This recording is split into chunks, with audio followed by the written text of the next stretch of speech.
कहवाई जनमनि Ramat कहवा कन्हैया जन्मे हो। रामा कहवा पे जनमे गणेश तीनऊ लोक सोहर हो। अवध में जनमनि रामत मथुरा कन्हैया जन्मे हो। ललना पर्वत पे जनमे गणेश तीनऊ लोक सोहर हो। केकरा से जनमनि रामत केकरा से कन्हैया जन्मे हो। बहिनी केकरा से जनमे गणेश तीनऊ लोक सोहर हो। कौशल्या से जनमनि रामत देवकी से कन्हैया जन्मे हो। ललना गौरा से जनमे गणेश तीनऊ लोक सोहर हो। केकरा से बनेला रामायण केकरा से गीता बने हो। सखिया केकरा से विघ्न हरण होला। तीनों लोक सोहर होला हो। मंगलवार मधुमास नवमी तिथि खासनु हो। ललना प्रकटले जगत निवास कौशल्या के आवास हो। केहू के भेटाइल ब्रह्मानंद केहू के परमानंद हो। ललना अखिल भुवन में आनंद प्रकटेला सच्चिदानंद हो। ललना प्रकटले जगत निवास कौशल्या के आवास हो। रघुकुल के होई है नायक संत सुख दायक हो। ललना कर में सोहे धनु सहायत सब विधि लायक हो। सद्गुरु के होई है सुधाकर दया के दीवाकर हो। ललना करुणा के होई है रत ना कर पूजी है चराचर हो। हई आज्ञाकारी संस्कारी परम आज्ञाकारी हो। ललना गुण गई है घूमी घुमसी कारी परम अड़कारी नु हो। मंगलवार मधुमास नवमी तिथि खास हो। ललना प्रकटले जगत निवास कौशल्या के आवास हो। धन धन भाग ललनवा तुलिहल जनमवा हो। ललना उतरना हमरे अंगनवा गगनवा के चनवा हो। माई अकेली सजावेली बाबू के खिलावेली हो। बबुआ तोहरा के गोदिया में धर के सोहर वा सुनावेली हो। आजू के दिन वन जाने कहेला काहे मनवा हो। बबुआ गोदिया में लई के खिलाई हम आपन ललनवा हो। माई आशीष दिली तोहरा के आजू के दिनवा हो। बबुआ बड़ होके करिह उजागर कुलवा के नमवाऊ हो। धन धन भाग्य ललनवा तुलिहल नमवाऊ हो। ललना उतरन हमरे अंगनवा गगन वाके चलवाऊ हो। राजा दशरथ जी के तीन रानी तीनों रहली बाझिनी हो। रामा रोई रोई बीतई उमरिया त जग ताना मारई हो। दुखियन के दुख हरई खातिर कष्ट मिटावे खातिर हो। सखियाँ जन्मे है सृष्टि के पालक श्री भगवान जी हो। कौशल्या के जन्मे है राम सुमित्रा के लक्ष्मण हो। सखियाँ कैकेयी से भरत भुआल महल उठे सोहर हो। सीता बियही राम लवटे कैकेयी हठ ठानी बचन दुई मांगिनी हो। राजा राम के भेजबन बास भरत बनी है राजा हो। राजा भरत के तिलक लगाव सिंहासन बैठावऊ हो।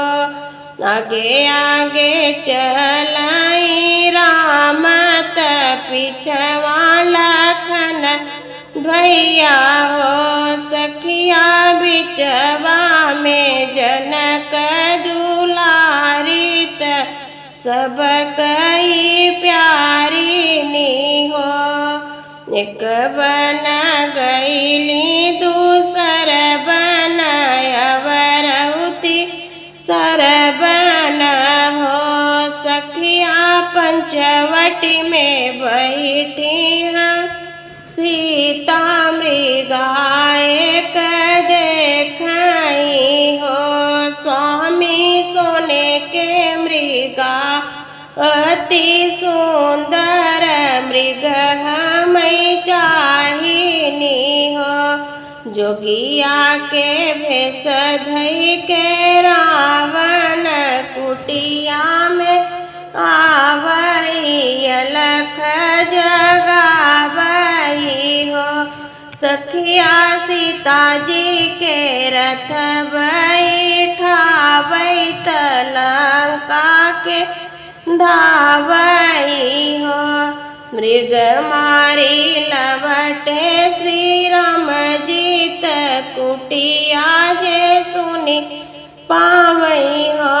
सखिया बन बन सीता जी के खोजई त बन बन पूछई हो। सखिया पहुँचे हनुमत के पास विचार मिली करई हो। लंका पे किहले चढ़ैया लड़ैया राम ठाने नी हो।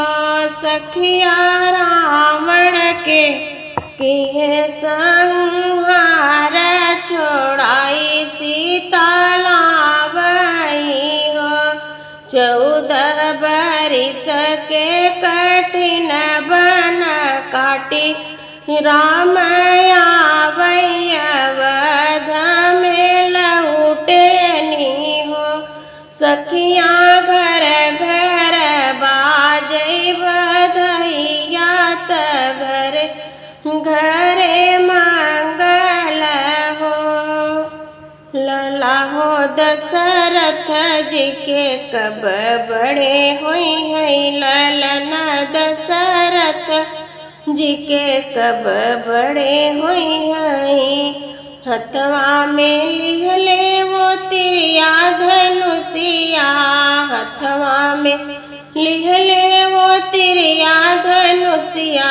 हमारे घरे राम लला कब खेलन आई है, हमारे घरे राम लला कब खेलन आई है। ललन दशरथ जी के कब बड़े हुई हैं।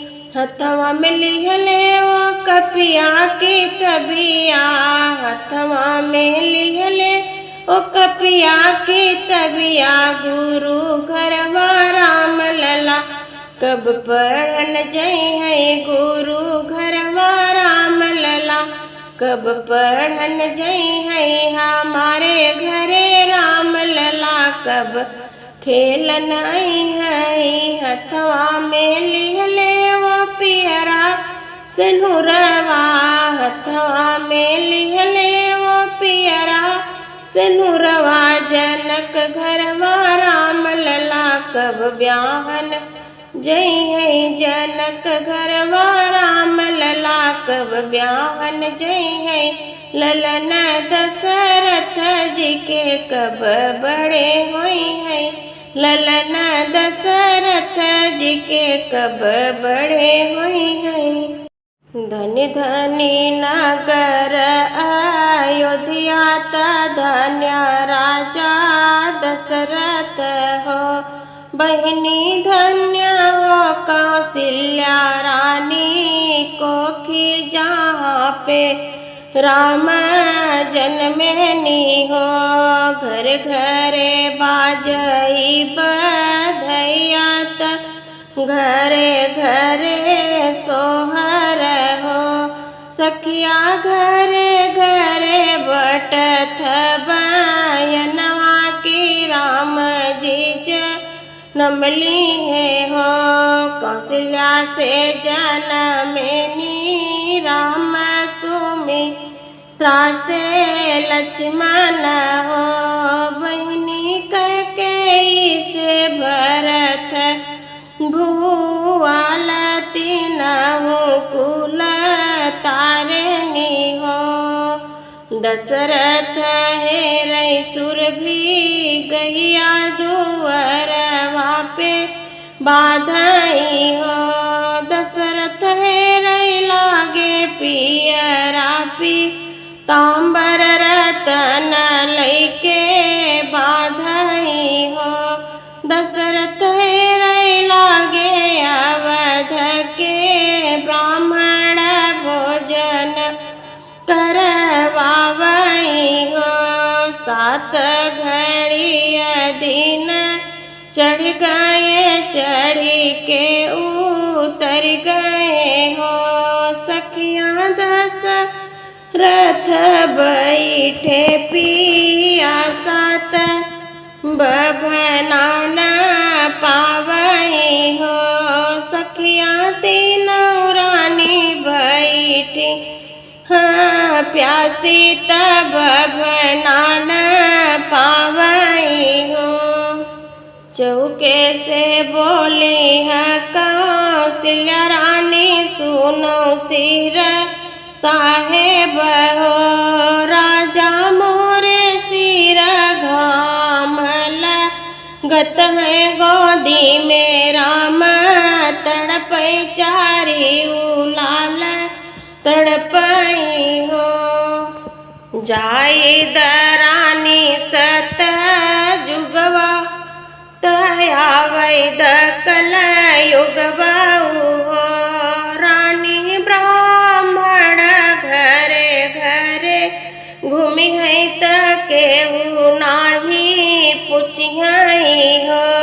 दौड़त भागत बभनाया अंगनवा में आवई हो। सखिया राम जी के पकड़ई रनिया प्रभु से क्षमा मांगई हो। दिन दुखियन के सहैया त जग के छैया हो प्रभु जी भूल चूक के सब माफ शरण तोहरे लागे हो। मचियही बैठी है सासु तब बहुवरिया रज करे हो सासु भोरवा सपन एक देख्यो सपन बड़ा सुंदर हो। जटिल जटिल दुई जोगिया आंगन मोरे आवई हो। जोगिया बैठे हैं बीच अंगनवा मानहु कौनो तपस्यु हो। चुप रह बहुआ तू चुप रह बहरी सुनत है हो। बहुआ तोहरी को की भगवान बरहिया तू पूजबियु हो।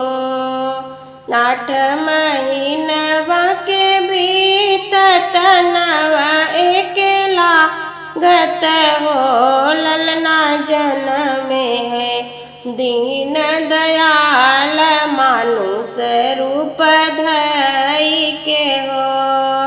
नगर नगर के पंडित अयोध्या में आए हो। पंडित जल्दी जल्दी पोथिया विचार कवन नक्षत्र लागेनी हो। भले ही नक्षत्र राम जन्म में बहुत सुख करी है हो। रामा जन्म में कौशल्या जी के गोदिया अयोध्या के ठाकुर हो। ललना जन्म में कौशल्या जी के गोदिया अयोध्या के ठाकुर हो।